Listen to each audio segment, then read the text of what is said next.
Hope you're paid up on your life insurance and have gotten your affairs in order because we're tackling the deadliest film ever made in today's video. Welcome to Sick Flicks, where I take a deep dive into the cinematic sewer to help you embrace your inner gore geek. I'm Mike Bracken, aka the Horror Geek, and today we're tackling David Amito and Michael Laicini's chiller, Antrum, the deadliest film ever made.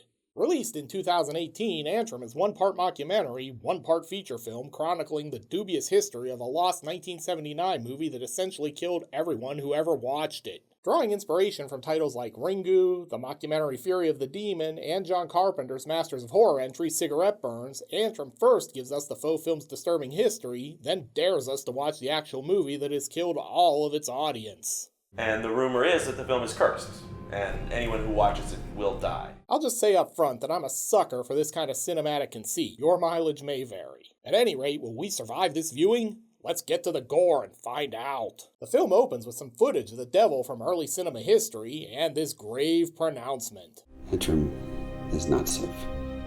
See? Told you better have your affairs in order. Then we learn that this theater showing the film in Budapest went up in flames in 1988.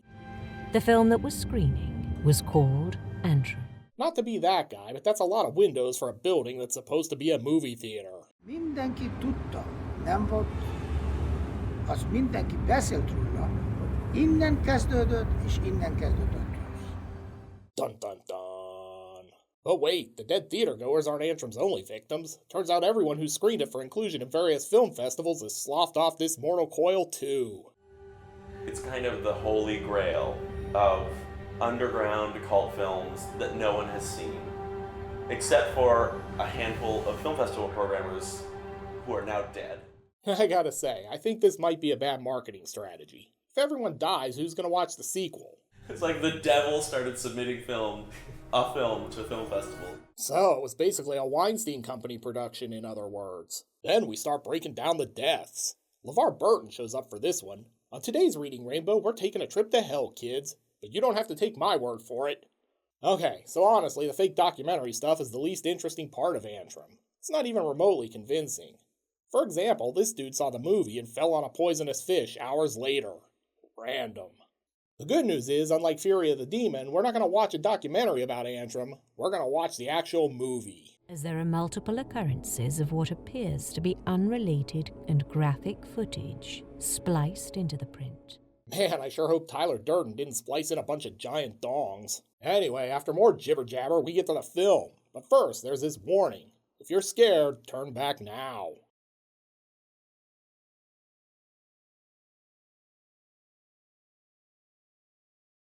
I'm no lawyer, but I don't think this is actually legally binding. That being said, I'm guessing some night in the near future I'll see a commercial like this. Did you see Antrum and die? You and your loved ones may be entitled to a cash settlement. Call the law offices of Dewey, Cheatham, and Howe. Oh, sweet, it's an Apparet Onumum production. I love their films.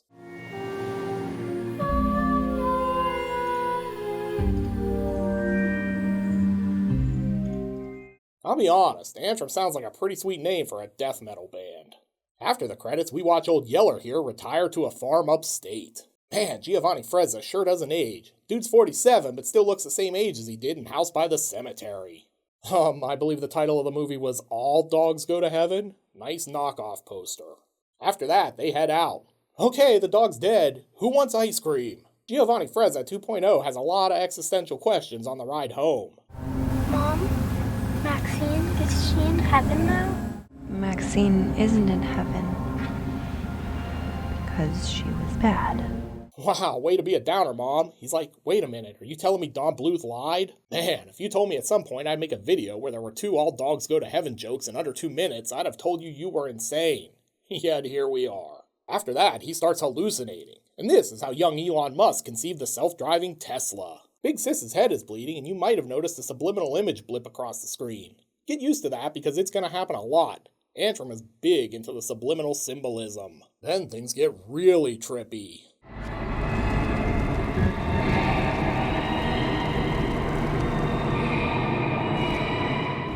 But in the words of the immortal Biggie Smalls, it was all a dream. Another nightmare.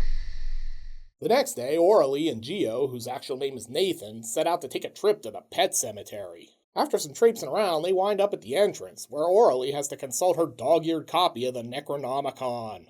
Oh look, says here we just need to sacrifice an unbaptized child. Sorry for your luck, Nathan. Oh wait, or we can just do this.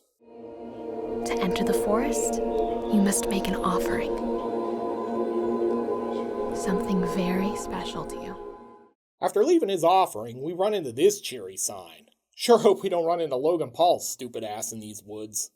During a brief pit stop to water this tree, Nathan discovers this uplifting graffiti.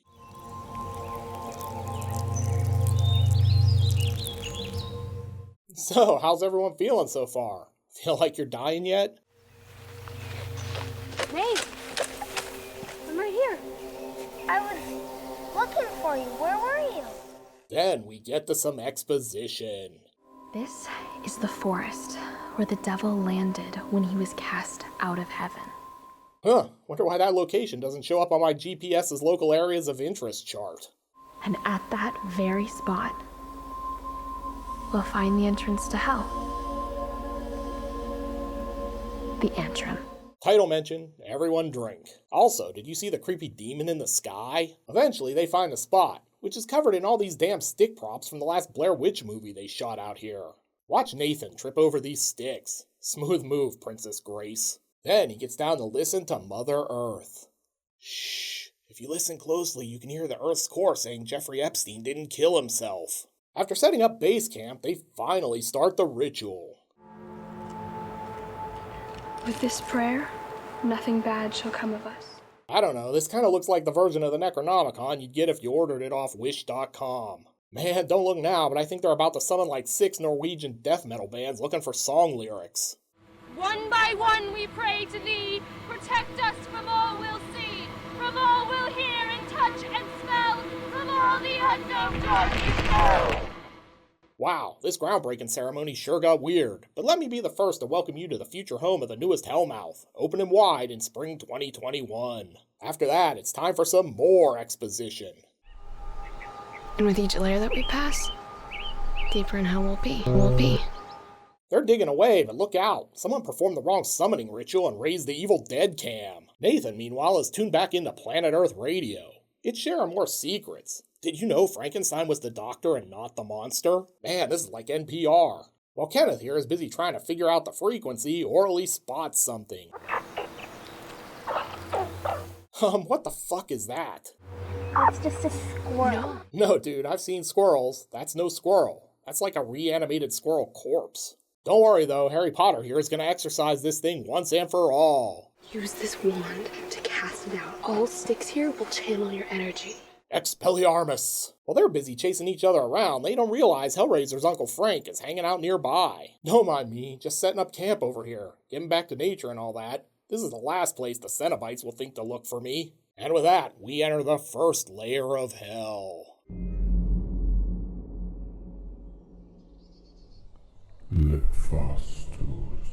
Digging to hell is tough work, so they break for lunch, and somehow this winds up looking like one of those old Hidden Valley Ranch commercials. After lunch, they head out to peep on this random Japanese guy who's come here to kill himself.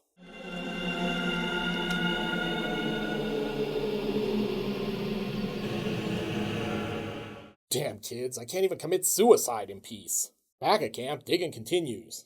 I don't know, there are only 2 of you. Do you really need a latrine this big? How much fiber are you guys eating? With the excavation continuing, Nathan finds Chekhov's handgun. Nathan, can you hand me that? Wonder if that's gonna be important later. And there are creepy, shadowy figures lurking in the bushes. Are these demons? Probably not. My guess is they're woods porn fairies. Nate then screams, and well, I guess that thing was loaded.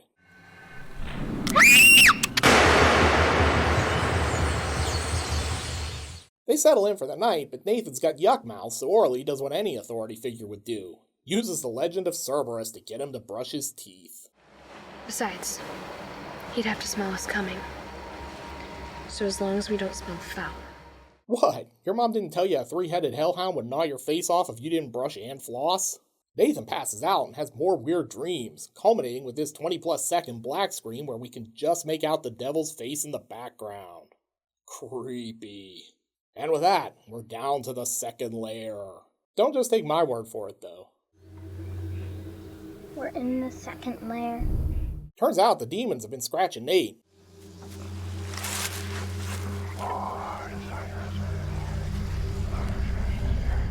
Hope he doesn't get rabies. This is apparently an unofficial Lord of the Rings sequel as they head out for yet another stroll through the woods looking for a sign of Maxine the dead dog. Orly's basically a satanic Easter bunny, hiding Maxine's collar in plain sight to surprise her little bro.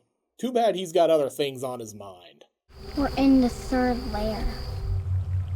They head back, but wander into this weird woodsy junkyard where one dude is tenderizing this buck like it's a scene from Deliverance and the other is prepping his Baphomet Wickerman smoker.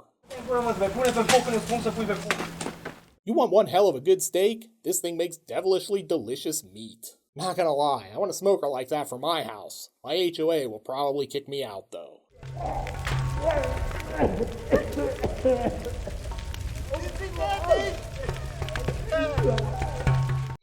There are some odd sounds coming from inside that thing. Seems like Long Pig might be on the menu tonight. If you guessed they're smoking the Japanese guy from earlier, well, give yourself a screenwriter's credit. Orly has seen enough, and she insists they leave immediately. But Nathan's not leaving without the dog's soul. No, we can't leave without No. We have to go. We have to go.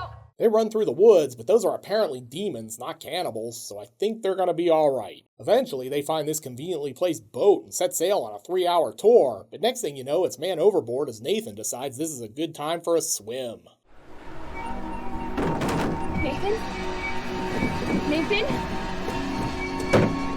Orly eventually saves them and they head back to shore. No more day sailing for these two. After more running through the woods, they pull a Blair Witch and wind up right back at base camp. Guess Nathan kicked the map into the lake when he went for his swim earlier. Oh, and it looks like they've got company. Guess Cerberus broke those chains.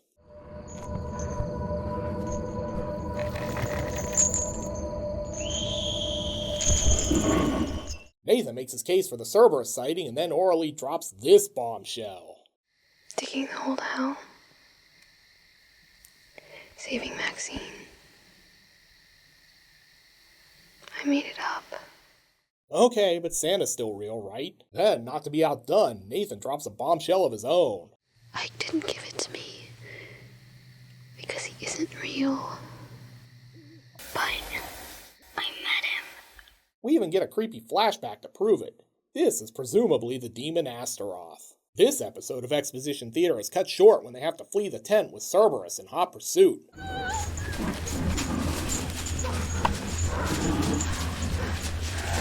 This is why we have leash laws, people. And now, we're in the 4th layer. All things considered, this news circle seems pretty nice. Things start off with a flashback to happier times at this family picnic. If you're wondering why Maxine didn't go directly to heaven upon death, well, here's your answer. Yeah, old Cujo went psycho and bit Nathan, earning herself a one-way ticket across the Rainbow Bridge. The next day, things go from bad to worse. Remember those crazy guys with the Baphomet barbecue? Well, they found the camp and are here to procure some fresh meat. Orly's gonna try to blast them with her found gun, but remember that bit earlier about the sticks in the woods being magic? Well, Nathan tries to cast another Harry Potter spell and gets shot for his efforts.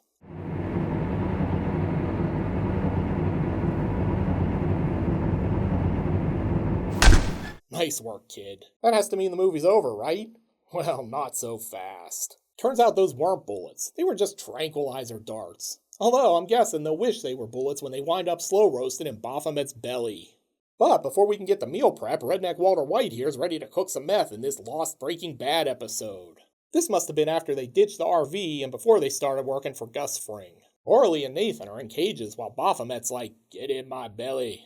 They've clearly decided to start with the veal first as they drag Nathan out of the cage. Hope they weighed him. Would be a shame if they overcook him. Of course, Orly Hulk smashes her way out and grabs the gun. She's not going to make the same mistake twice, so she shoots first and asks no questions, now or later. And just like that, Baphomet's barbecue is out of business. Oh, and we're in the 5th and final layer. Somehow Nathan and Orly get split up, and Nathan finds his Cerberus in the form of this dog caught in a bear trap.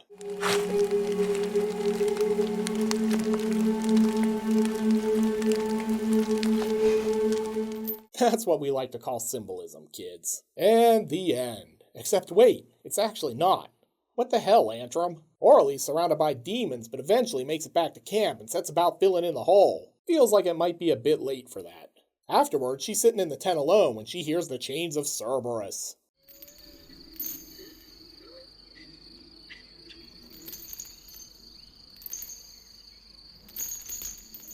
She grabs the gun, ready to put down Cujo once and for all, but doesn't realize it's just Nathan. Will the hole become a grave? Before we can find out, we get more footage of the devil, and let's talk about that seriously for a second.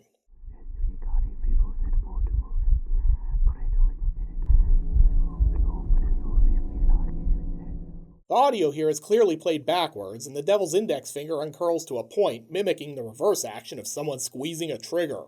So, yeah, my guess is Orly shot Nathan and the devil made her do it. But the bigger question is, did freeing Cerberus' earthly avatar actually lead to Nathan being possessed by Astaroth? While the credits roll, it's back to the documentary breaking down all the hidden sigils of Astaroth in the film, and the strange auditory cues.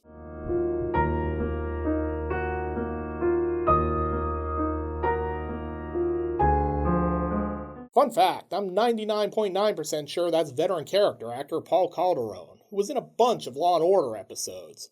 He's not listed anywhere in the credits, though. So, how are you guys feeling? Did those 170 Astaroth sigils put you into an early grave? Leave me a comment and let me know you're alive. Normally, this is where we go to the gore card to break down all the grossest kills in the movie. But Antrum has no real kills other than the 2 shootings and the deaths mentioned of previous viewers. It's literally the only movie ever featured on Sick Flicks to get a 0 barf bag rating. And yet, I really wanted to cover Antrum because I think it's undeniably clever. The faux documentary parts aren't very convincing and try way too hard, but the idea of a film that kills is one of those things that always appeals to me. And Antrum, the actual movie part, is pretty interesting in a weirdly avant-garde way that we don't see very often outside of 1970s genre cinema. The film's dreamy visuals, the atmosphere, the completely open to interpretation story, that all lands right in my wheelhouse. And while some will find Antrum dull and insufferable and probably pretentious, I can't help but dig it. At the very least, it's unlike anything you're likely to see this year. If you're interested in seeing if you can survive the full Antrum experience, you can pick up the Blu-ray or catch it streaming on Amazon Prime. You'll also find the aforementioned Fury of the Demon streaming there as well. If you've seen and have theories about what Antrum means, please leave them in the comments section. And if you're looking for another creepy found footage flick, be sure to check out my review of the Poughkeepsie tapes. You'll find a link to that one here on the screen. Until next time, I'm Mike Bracken, aka the Horror Geek, bringing you all the splatter that matters.